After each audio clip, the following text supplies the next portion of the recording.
Hello and happy Tuesday, which is of course my book reviews day. And today I want to talk to you about We Are the Dead, the first book in the Last War trilogy of Mike Shackle. And although the year is a little under halfway over, this is probably my favorite read of the year so far.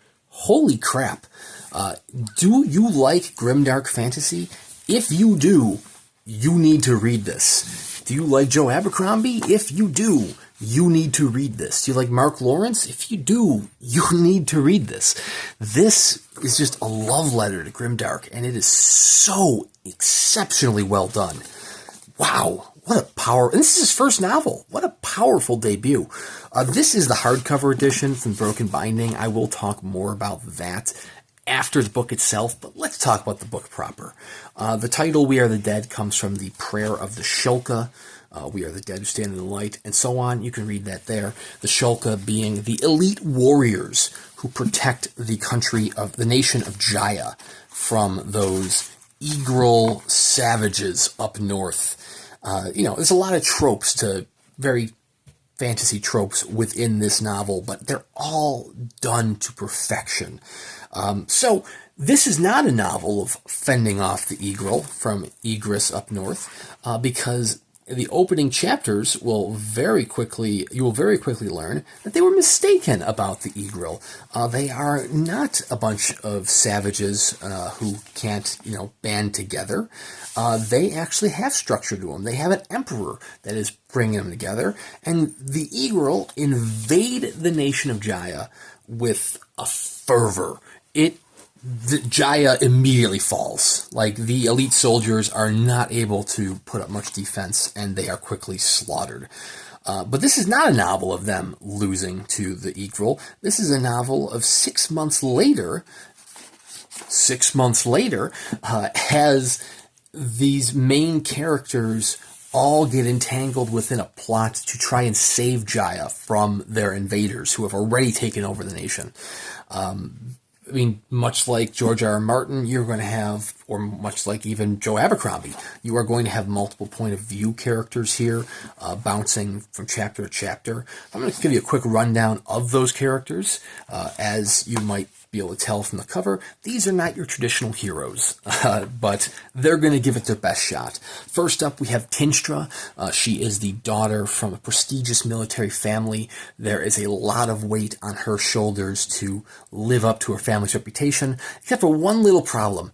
Tinnstra is a coward. When faced with fight or flight, she wants to get the hell out of there. And so she, after this invasion happens, finds herself reluctantly involved in a plot, an escort mission across the nation that holds the key to saving the future of Jaya. We have Yaz, who is, in the wake of this invasion, now a single mother who doesn't really want to be involved with either side of this fight. She just wants to take care of her infant son, her mother, and herself as best as possible. She has found herself taking a job up at the council house in the capital city, trying to just make the best living that she can, but based on her position in that council house, even though she's just a servant in the council house, she draws the attention of the rebellion within Jaya, and so she has one hell of a story ahead of her. We have Darius, who is actually the antagonist of this novel. He is one of the Emperor's chosen from the Egral. He has been given very, very strange powers. They're not strange, but in a world where not many people have magic, it's strange to encounter someone with magic. He has been sent down to Jaya to snuff out any sort of hints of rebellion, and he takes pleasure in his job. In particular, he takes pleasure in torturing those that he wants information from. If you are not a fan of torture, you are going to hate his chapters. This is not a horror novel. This is grimdark fantasy through and through, but his chapters make him such an evil character, and you can't look away. You want bad things to happen to Darius, but man, he reminds me of like Anton Chigurh from No Country for Old Men. He's just an amazing villain. We have, next up, we have Jax. Oh, next up, we have Yaz in terms of chapters. But as far as characters go, we have Jax, who was he was a general for the Shulka, for those elite soldiers, but now, post-invasion, he is the leader of the Hanran Rebellion. He's trying to group these rebels together to fight back against the Eagle invaders who are occupying their land, which, sounds, given that he was a general, sounds like the most heroic of them all. Unfortunately, he lost an arm in that invasion, and his son, another one of the high-ranking soldiers, lost the use of both of his legs. So they're not very opportune soldiers, having to get by with what they have. And last, but certainly not least, we have Dren, who is, for lack of a better word, the most insufferable of the characters. I love reading all of the chapters within this novel. I love reading all the characters, but Dren takes a while for you to like him. He's a very unlikable character for the first, 90% of this novel. He is a teenager with one hell of an anti-authority agenda. He's got a major chip on his shoulder. Before the invasion, he's trying to fight the Shulka.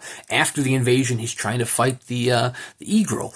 But he's also trying to fight the Hanran, who are also trying to fight the Eagle. There is nobody that he will butt heads with as he tries to just inflict as much chaos as possible. Have you read the Greenbone Saga by Fonda Lee? If you haven't, you should. But Dren is Barrow through and through. He is just chaos embodied into an individual, which, it makes him a compelling character.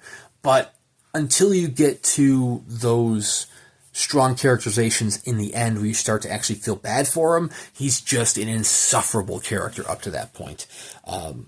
But man, they're from all over Jaya, particularly Tinnstra being up north. Everyone else is kind of here and there, mostly in the south. But all of their chapters, all of their stories do start to intersect and eventually kind of culminate within the final act. And it is such a good read.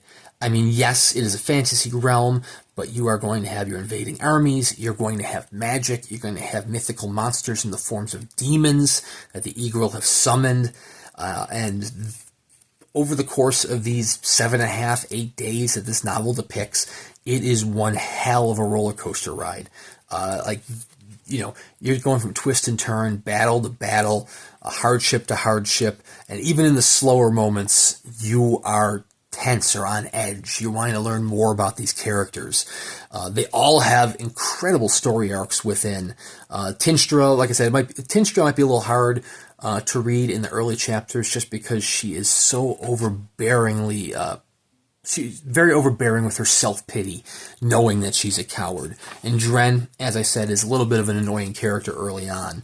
But man, you come to love every single one of them, except for Darius, of course, by the time this novel has concluded. And as I said, this is the first of a trilogy. So I'm already reading No One's Hope, No Fool's Hope. I should know this because I literally just started it earlier. But A Fool's Hope. I've actually just started it earlier today, and man, I am thrilled to just keep going back into this world. Look, this is his debut, which is insane. This would be an impressive novel from a veteran of GrimDark, from a veteran author. This would be an absolute hit for Joe Abercrombie. But coming from an author who this is his first book is even more impressive. I love Mark Lawrence, but Prince of Thorns is kind of a weaker debut, just because you can tell it's their first novel. It's really King of Thorns, where you really start getting the characters fleshed out once he's gotten his lumps from the first novel, whereas Mike Shackle nails it right out of the gate. And what's crazy is that this novel isn't more popular. As far as I can tell, it hasn't gotten a wide release here in the United States. I haven't found this in any of the bookstores I've physically gone to. You can buy copies online, but man, you need to make this more readily available. As far as I can tell, there are only 1,000 hardcover copies of We Are the Dead. This is one of them, and those were published by The Broken Binding. Everything else is a paperback. This deserves a hardcover treatment from Subterranean Press. I'm looking at you, Bill. You got to do this. You give it a read. It is incredible. Once people catch on, this thing should hopefully spark like wildfire. So this is available in paperback online. I haven't been able to find it physically in store, but I mean, you can order it online. If you want a copy that is signed by Mike Shackle, the Broken Binding through their main website, not the subscription website, does have paperback copies with a signed book plate in it. I will put a link to that in the description below. But man, this, like I said, we're just now entering June, so there's still 7 months to go. I mean, all of June and then 6 months, but this right here is going to be a high bar to pass in order to surpass it as my favorite read of the year so far. Like, bravo, Mike Shackle. If you are a fan of GrimDark, you need to check this out. It is exceptional. And if you're like me, you're probably, on a lighter note, you're probably going to think whenever you hear We Are the Dead said by itself, you'll probably do it to the tune of We Are the World. At least I did. I'm just weird like that. But man, I cannot praise this novel enough. Seriously, check out Mike Shackle. Check out The Broken Binding. If you want a hardcover copy, you will have to find a hardcover copy on the secondary market. But signed paperback copies are available.